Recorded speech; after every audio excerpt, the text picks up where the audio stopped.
will help improve disabled people's employment outcomes. Order. Sorry, I'm going to ask the member to resume a seat. I think Mr Macindoe, Mr Hudson and Mr Robertson could all show some respect for this question. I'd ask the Minister to restart her supplementary answer. Thank you, Mr Speaker. And I can assure the disability sector and New Zealand that there will be more work in this space, and I'm sure the general public will take it more seriously than what Tim Macindoe is doing right now. A point of order, the Honourable Tim Macindoe. Mr Speaker, I take great offence at that comment and would ask the Minister to identify whatever it was that I was supposed to be doing.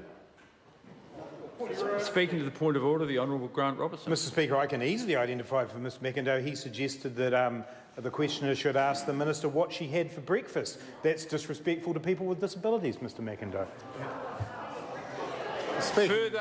Speaking further to the point of order, the Honourable Tim Macindoe. The Minister of Finance is picking up on an interjection that happened some time before the Minister made her gratuitous comment. The two are not related, and I continue to take offence at them. Speaking to the point of order, the Honourable Campbell. The member was also inferring that this was a waste of space in terms of being asked in this House. Yeah, I attended that breakfast this morning in my capacity as the ACC spokesperson for the opposition.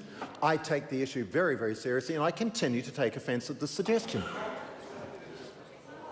Well, I'm not prepared to require a withdrawal from the Minister. There was an interjection from the member and the member in front of him during the answer. I did not hear the detail of it, but it clearly did cause offence. The interjection caused offence, and the fact that the Minister was a supplementary later in responding to it was probably inappropriate, but not to the point where I'm going to require its withdrawal. Everything as part of this exchange is on the record.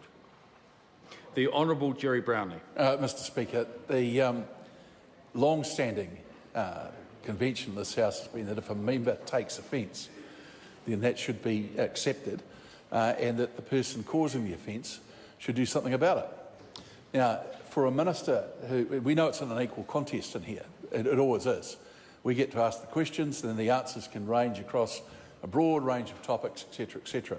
But for a gratuitous flick like that at the end of a question, I think it's completely out of order, and a gross misuse of the opportunity to stand with the microphone in front of the full House and anybody who happens to be watching.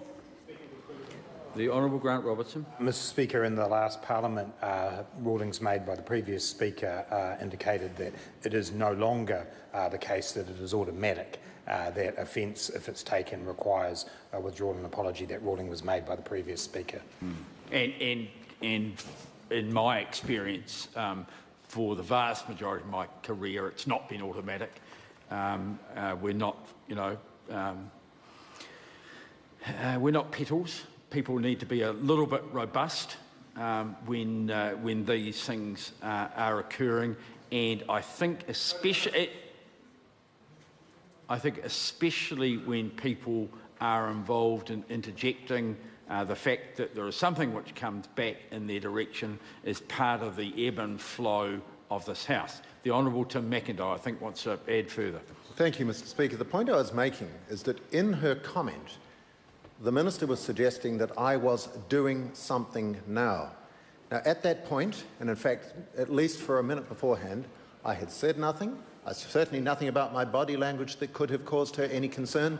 Members of the public watching this exchange on the television will only have seen the Minister speaking and would presumably come to the conclusion that I was doing something that was offensive. The point I'm making is I certainly wasn't, and I was asking the Minister to explain what it was that was offensive, and because I found it an offensive suggestion, I asked her to withdraw it. Okay. Right. No, well, Can I just, Mr Speaker? Well, I don't think there is one. Okay. Sorry? Point of order. A further point of order, Louise Upson. Mr Speaker, it's not related to this matter, is it? Because I have ruled on that. I've been fairly liberal with Mr Macindoe and Mr Brownlee afterwards, and the member's not going to continue, is she? No, it's a separate point of order. A separate point of order, the Honourable Louise Upston. In question 4 and question 5 yesterday, as well as this question now, a minister in their answer has used their answer to an oral question for a gratuitous statement.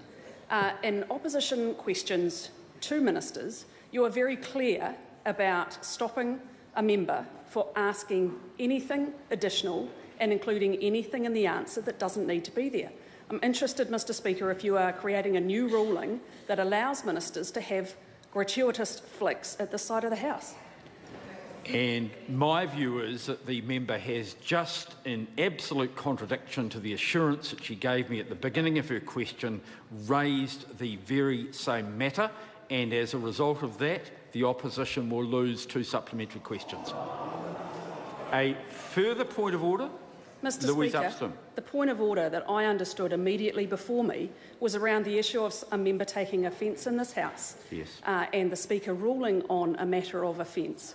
So I apologise, sir, but I see that as a different point of order that I was raising on a different matter. Okay, well, I'll accept the member's apology. We move to question number 5, Simon Bridges.